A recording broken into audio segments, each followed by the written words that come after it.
In a fast-paced world of digital infrastructure, scaling your server resources swiftly and without downtime is no longer a luxury but a necessity. Lalo na kung gumagastos ka sa marketing niyan, whether kung nag-run ka ng Facebook ads, Google ads, TikTok ads, or di kaya SEO or any type of marketing. If you're paying for traffic at naka-host dyan sa server mo yung mga websites mo, then it's definitely a must na walang downtime. Hey everyone, ako nga pala si Carlos Ubado and I've been doing freelancing and digital marketing for the past 12 years. And in this tutorial, ipapakita ko sa inyo kung paano tayo mag-hot resize, kung saan i-scale natin yung server nang hindi naapektuhan yung ating website. Hindi siya nagda-downtime nang sa ganun, hindi matatagasan yung kita natin o kita ni client sa mga nilaran natin na ads. Bago ang lahat, ano nga ba yung hot resizing? So yung hot resizing na yan, it allows you to adjust your cloud server's resources like yung CPU, yung memory, and this is done on the fly without ever needing to take your server offline o yung shutdown. So imagine upgrading your servers with zero downtime and seamless operations. And napakaganda niyan kasi merong mga benefits na makukuha tayo dyan. So yung una, wala tayong downtime. So you can keep your services running even kahit ini-scale up mo na yung server mo. So halimbawa, kung nag-run ka nga ng ads, paid traffic dun sa landing page o website mo, hindi yan maapektuhan. Hindi maapektuhan yung kita ng business mo o yung business ng client mo. Pangalawa, instant scalability. So you can quickly adapt to changing demands. Kagaya nung nangyari sa akin recently, dahil tumaas yung traffic ko dahil halos nag-triple kami ng ad spend. So dumagdag din, halos nag-triple rin yung traffic na natatanggap namin, and that's why nag-down yung mga servers ko. And dahil nga merong hot server resize, pwede kong galawin yan at i-resize kahit na hindi ko siya na-shutdown yung server. Pangatlo, cost efficient to kasi you only pay for the resources na kailangan mo. May iba kasing mga hosting na medyo malalaki yung plan nila kahit hindi mo naman kailangan, yun na yung kailangan mong bilhin sa kanila kasi wala kang ibang option. So in this case scenario, pwede kang mag-start sa smaller plan and then pagka kailangan mo lang talaga, hindi na kinakaya ng server yung traffic, then tsaka ka lang mag-upgrade. Okay, so ang unang-una natin gagawin is of course to log into our UpCloud account. And within our dashboard, punta lang tayo sa servers and piliin natin kung anong server yung gusto nating i-upsize. So in this case scenario, dito tayo sa New York server. And from here, punta lang tayo sa plan. And then dito mo na pipiliin yung plan na gusto mo. So once na mapili mo siya, all you have to do is click Save Changes.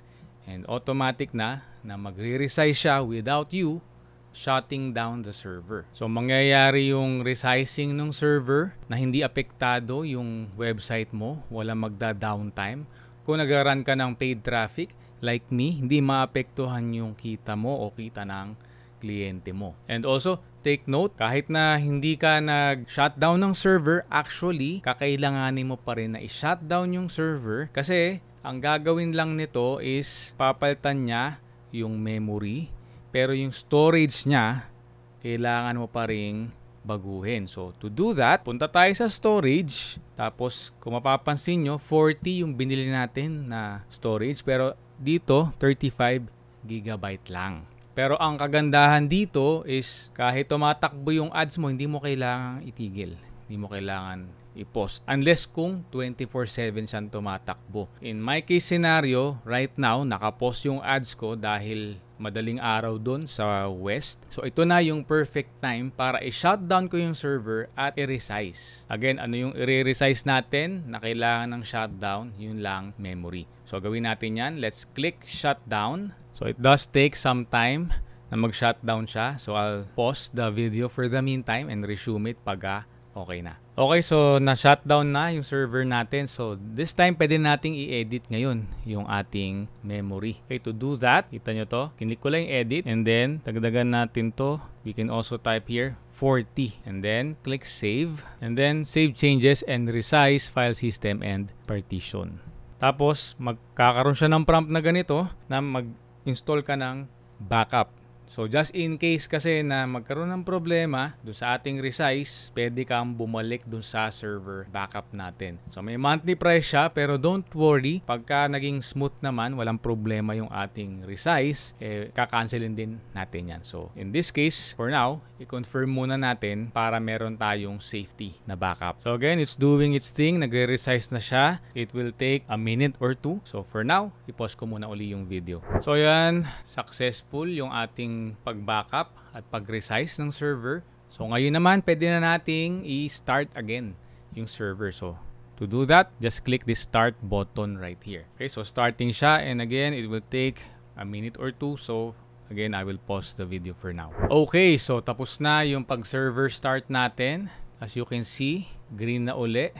We can go back to plan to check everything. Pwede mo ring i-check manually yung mga websites mo. I'll do that ngayon. Kung live na ba yung server. And also, I highly recommend din na magkaroon ka ng server uptime monitoring. Meron tayong tutorial about that dito. I will flash it somewhere dito sa screen. Ang sa ganun, hindi mo na kailangang i-check manually at isa-isa lahat ng mga websites mo. Kasi magkakaroon na si server uptime monitoring sa'yo ng notification via email, SMS, or Telegram. So, hassle-free. Kumbaga. So yan, gumagana naman yung mga website ko. I just checked it. So, ngayon yung backup natin, later on, pwede nating tanggalin. Pagka smooth na siya, after 1 to 2 weeks, pwede na nating tanggalin yung backup. And to do that, punta ka lang dito sa backups. So, kita naman natin, ito, meron tayong backup. Yan yung ginawa natin kanina. Ito yon yung pinaka recent. So, kung magka-problema, just in case, obserbahan mo rin siya after 1 to 2 weeks. Pag nagka-problema, all you have to do is click restore. Pagka wala naman, pwede na nating tanggalin yung backup and avoid paying 2.25 euro per month. So, whether you're running an online store, developing cutting-edge apps, or di kaya SaaS, or managing media content, or like me, nag-run ka ng paid traffic, Hot resizing ensures your operations are uninterrupted, especially during peak load times. By the way, kung nagustuhan mo ang video na to, sinisiguro ko sa iyo na magugustuhan mo rin ang video na to dahil marami kang mapupulot dyan, lalo kung gusto mo pang mag-upskill sa iyong media buying skills.